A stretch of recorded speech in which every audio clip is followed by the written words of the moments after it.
किसान भाइयों, आज हम जानेंगे गेहूं की फसल में आखिरी खाद हमें क्या डालनी चाहिए। कौन सी खादों का इस्तेमाल गेहूं में हम अंतिम समय में करें ताकि जो हमारी गेहूं की बालियां हैं अच्छी आएँ। अगर बालियां आ गई हैं तो दाने हमें अच्छे मिले, दाने में चमक अच्छा रहे, दाने में अच्छे से वज़न मिले, जिससे हमें अच्छा और बढ़िया पैदावार मिल सके। तो एकदम कंप्लीट जानकारी आज की वीडियो में हम आपको देने वाले हैं।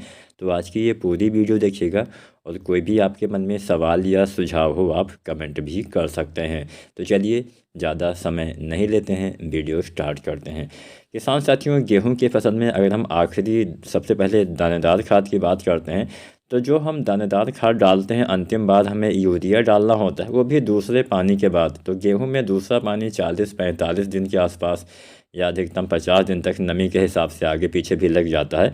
तो अंतिम यूरिया हमें 50 दिन के अंदर या फिर देर हो गई तो 55 दिन के अंदर गेहूं की फसल में जो हम डालते हैं अंतिम यूरिया वो 50-55 दिन के अंदर ही प्रयोग कर देना होता है। इसके बाद हम कोई भी खाद मिट्टी में इस्तेमाल नहीं करते हैं। तो अंतिम दानेदार खाद हम अंतिम यूरिया डालते हैं, वो भी 50 या 55 दिन के अंदर प्रयोग करना होता है। इसके बाद हमें यूरिया खाद का इस्तेमाल गेहूं की फसल में नहीं करना चाहिए। अब बात करते हैं कि अन्य कौन सी खादें हम डाल सकते हैं। हम खादों का इस्तेमाल अपनी फसलों में दो तरह से करते हैं।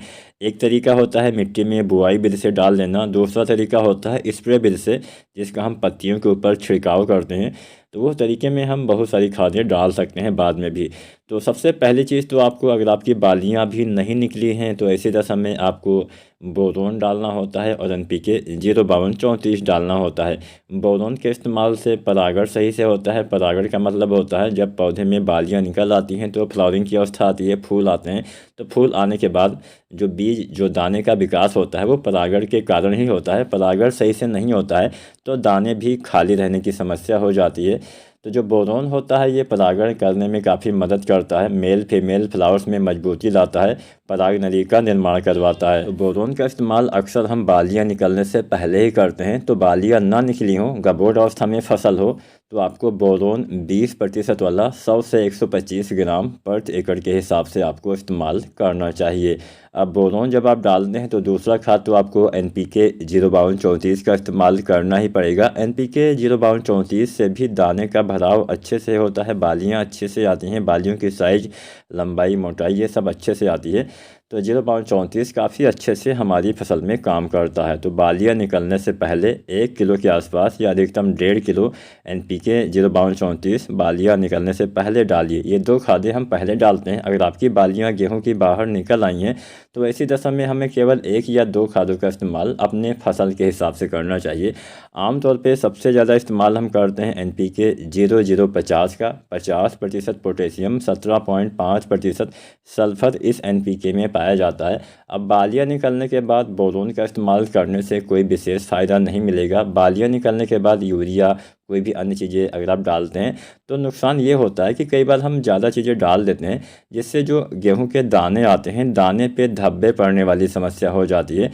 तो ज़्यादा मात्रा में कोई भी चीज़ें, खासकर कीटनाशी हो, फफूंदनाशी हो, बालियां निकलने के बाद अगर समस्याएं ना हो तो इनका इस्तेमाल आपको नहीं करना चाहिए, इनके इस्तेमाल करने से बचना चाहिए। इसके साथ साथ 0050 आपको डालना होता है बालियां निकलने के बाद दाना भरते समय। तो लगभग 1 किलो से लेकर 1.5 किलो मात्रा प्रति एकड़ के हिसाब से NPK 0050 आपको डालना है। इसमें 50% पोटेशियम, 17.5% सल्फर पाया जाता है। पोटेशियम सल्फर दाने के भराव में काफ़ी मदद करते हैं, दाने का वजन, चमक बढ़ाने में काफ़ी हेल्प करते हैं। तो ये NPK आप डाल सकते हैं। अब कई बार ऐसा देखा गया है कि बालियां बाहर निकल आती हैं, उस अवस्था में जो झंडा पत्ती होती है जिसको हम फ्लैग लीफ बोलते हैं, उसमें पीलापन आ जाता है। तो अगर झंडा पत्ती में यानी फ्लैग लीफ में पीलापन आ जाता है तो भोजन का निर्माण सही से ना होने से दाने का हमारे भराव सही से नहीं हो पाता है। तो ऐसी दशा में जब पीलापन आपको बालियां निकलने के बाद भी दिखे तो आपको NPK 13045 का प्रयोग करना चाहिए। 13% नाइट्रोजन, 45% पोटेशियम इस NPK में पाया जाता है। तो बालियां निकलने के बाद हमने यहाँ पे 2 NPK आपको पता है, एक बताया 0050, एक बताया 13045। तो अपने फसल के हिसाब से आपको यह NPK चुनना है। वैसे 0050 थोड़ा बेहतर काम करता है, लेकिन पीलापन है तो 13045 ही 1 से 1.5 किलो आप डाल सकते हैं। वीडियो अच्छी लगी हो तो लाइक शेयर करें और चैनल को सब्सक्राइब करें।